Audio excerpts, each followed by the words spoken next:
We interrupted this program. This is a national emergency.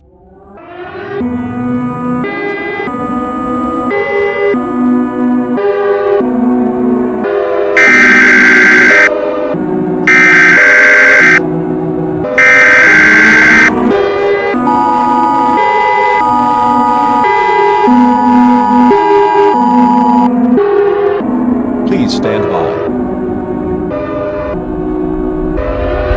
Please stand by.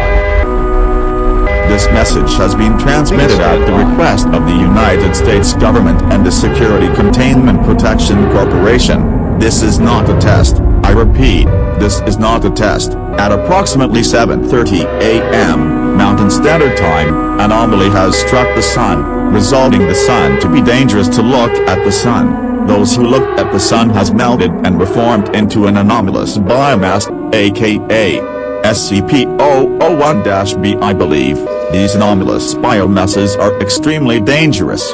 All residents port up doors and windows. Stay out of sunlight. Sunlight is bad.